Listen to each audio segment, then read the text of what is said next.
मरियम अपने घर में काम कर रही थी कि तभी जिब्राइल स्वर्गदूत मरियम के पास आता है। मरियम, हे मरियम, तू भयभीत ना हो, तू एक पुत्र जनेगी और उसका नाम यीशु रखना। पर ये कैसे हो सकता है? मैं तो किसी पुरुष को जानती तक नहीं हूँ। परमेश्वर का साया तुझ पर उतरेगा और तू उस पुत्र को जन्म देगी, उसका नाम यीशु रखना। जैसी आपकी आज्ञा। मरियम गर्भवती है तो वो उसे बदनाम नहीं करना चाहता था, तो वो क्या करना चाहता था, उसे चुपके से छोड़ देना चाहता था। मैं मरियम को अपने यहाँ नहीं लाऊंगा, मैं उससे बदनाम करना नहीं चाहता।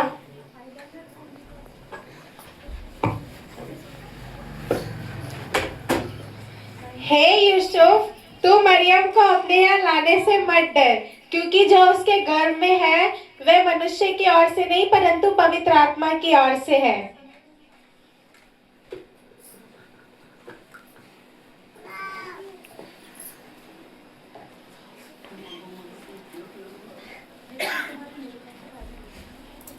ठीक है, मैं मरियम को अपने यहाँ ले आऊंगा। अपने शहर को जाना होगा जहाँ उनका जन्म हुआ है, यानी कि फर्स्ट टाइम जो जनगणना थी वो उस टाइम हुई थी। यूसुफ जो कि दाऊद के घराने का था, वो भी गलील से नासरत नगर के से बैतलहम गया और साथ में अपनी पत्नी मरियम को भी लेके गया। क्या मुझे आपके घर में जगह मिलेगी? नहीं, हमारे घर में कोई जगह नहीं है।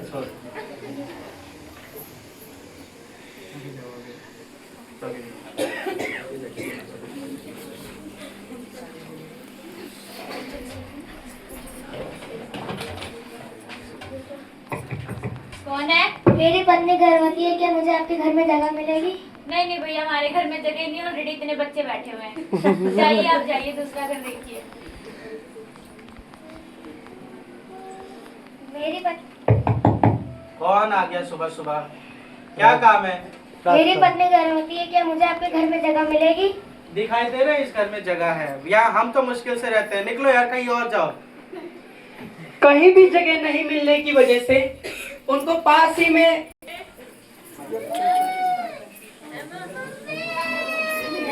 प्रणाम महाराज। हम पूर्ण देश से तारा देखते हुए यहाँ आए हैं।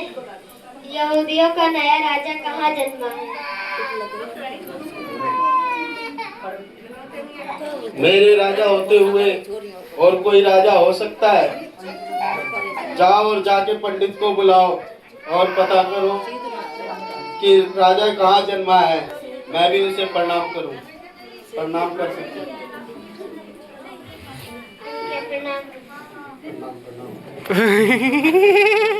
हम आपकी सेवा में सोना मोहर।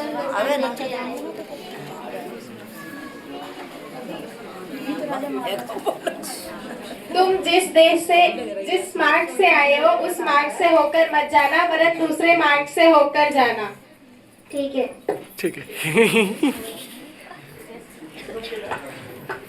वहाँ आए और उन्होंने उनके लिए कुछ भेंट लेके आए, जो कि सोना, मोर, लोबान और जो भी उस समय की बहुमूल्य चीज थी वो उन्होंने आके उन्होंने भेंट करी।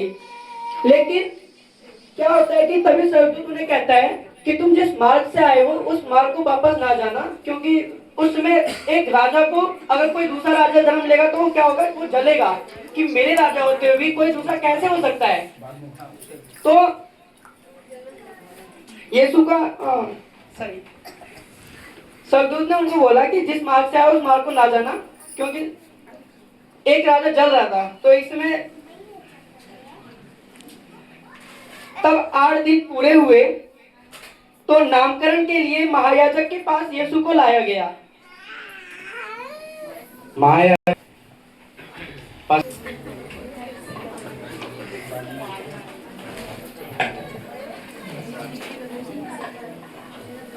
हमारे इस बच्चे का नामकरण कर दो।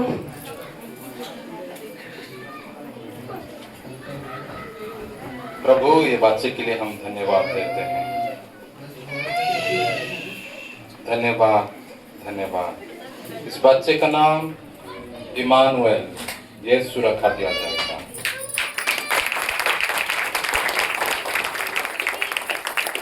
इस प्रकार और उनका नाम इमानुएल रखा गया, यानी प्रभु हमारे साथ। तालियां